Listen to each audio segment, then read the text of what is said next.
Viewers, आज की इस वीडियो में हम Redmi Note 9S का फर्मवेयर डंप करेंगे क्योंकि इन फ़ोन्स के सॉफ्टवेयर इंटरनेट से काफ़ी मुश्किल से मिलते हैं या मिलते ही नहीं हैं। तो ये एक वर्किंग फ़ोन हमारे पास आ गया है।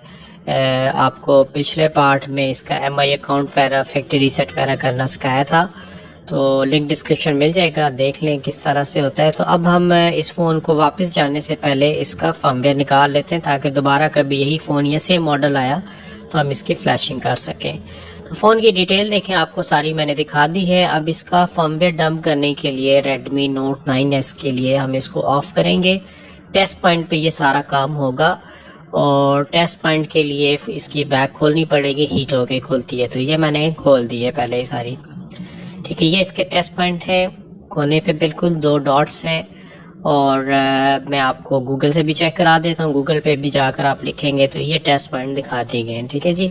Redmi Note 9S के ये टेस्ट पॉइंट होते हैं और इसको हमने ट्वीज़र के ज़रिए शॉर्ट करके EDL मोड पे लाना है और ये ऑपरेशन करेंगे आज हम अनलॉक टूल से।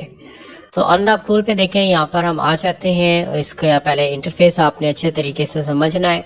फर्मवेयर डंप करने के लिए हम आएंगे क्वालकॉम स्नैपड्रैगन टैब पे और फ़ोन को पहले हम ऐसा करते हैं EDL मोड पे रख देते हैं। तो टाइप सी केबल मैंने लगा दी है फ़ोन के साथ और दूसरे हाथ से USB पोर्ट के जरिए केबल लगाएंगे टेस्ट पॉइंट को शॉर्ट करने के बाद।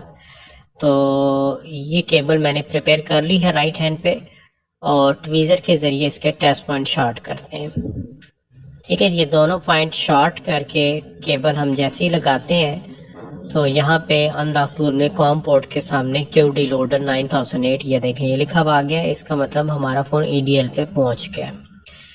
अब हम आएंगे क्वालकॉम स्नैपड्रैगन पे, क्योंकि जो Redmi का टैब है वहाँ पे ऑपरेशनल काम नहीं हो सकता, ज़्यादा सिक्योरिटी का काम होता है।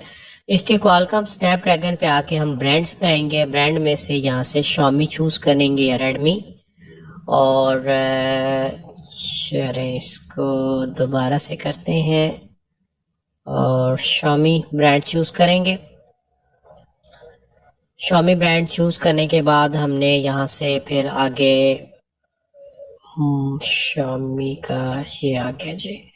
चलें जी, अब आगे से हमने मॉडल चूज़ करना है। Redmi Note 9S फ़ोन है ये और इसको हम स्क्रॉल डाउन करके यहाँ से मॉडल चूज़ करेंगे।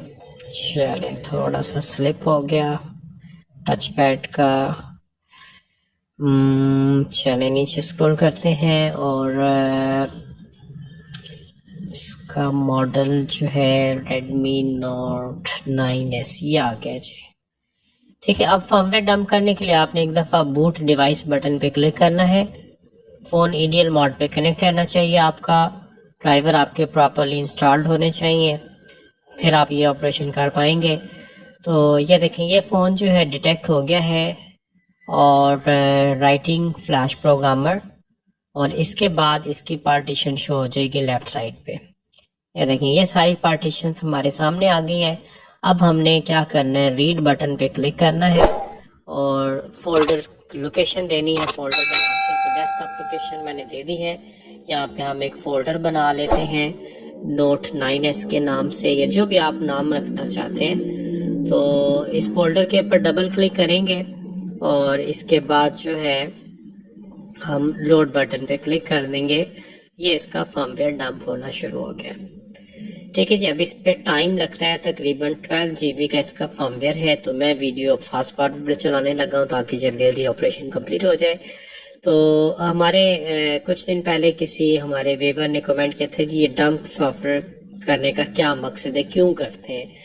तो चलें जी, इसका जवाब मैं अगर वो देखें तो इस वीडियो में दे लगा हूँ कि डंप हम इसलिए करते हैं कि इन फ़ोन्स को अक्सर फ्लैश वगैरह किया जाए तो ये फ़ोन डेड हो जाते हैं, फिर ऑन नहीं होते या लोगो स्ट्रकिंग में आते हैं। तो इनका सॉफ्टवेयर करना होता है और सॉफ्टवेयर इनका नेट से नहीं मिलता है इतनी आसानी से, और अगर मिल भी जाए तो पाकिस्तान में इन दिनों आपको पता है इंटरनेट के हालात क्या हैं कि 12-13 GB का सॉफ्टवेयर डाउनलोड करना कोई मेरा ख्याल है खाला जी का घर नहीं होता, टाइम लगता है। जिनके पास तो इंटरनेट की स्पीड अच्छी है वो कर लें, लेकिन जो नेट से सॉफ्टवेयर आता है उसकी भी कोई ऑथेंटिकेशन नहीं होती, क्या होगा। तो उसको सेफ्टी पॉइंट ऑफ व्यू से हम फ़ोन को डंप करके रख लेते हैं। तो अगर फ़ोन के साथ कोई मिसहैप हो गया तो इसी सॉफ्टवेयर को डालने से एक मुर्दा फ़ोन वापस जिंदा हो सकता है। और इसके अलावा अगर इन केस फ़ोन फ्लैशिंग के लिए आता है और नेट से फाइल डाउन मिल भी रही है लेकिन आपके पास नेट की स्पीड अच्छी नहीं है, तो फिर आप डंप कर लेंगे तो टाइम बच जाएगा आपका। 10 मिनट में देखें 12 GB का सॉफ्टवेयर निकल आता है। तो ये तकरीबन डंपिंग प्रोसेस कंप्लीट हो गया। ये देखें 7 मिनट और 59 सेकंड्स लगे, तकरीबन 8 मिनट में इसका सॉफ्टवेयर डंप हुआ है।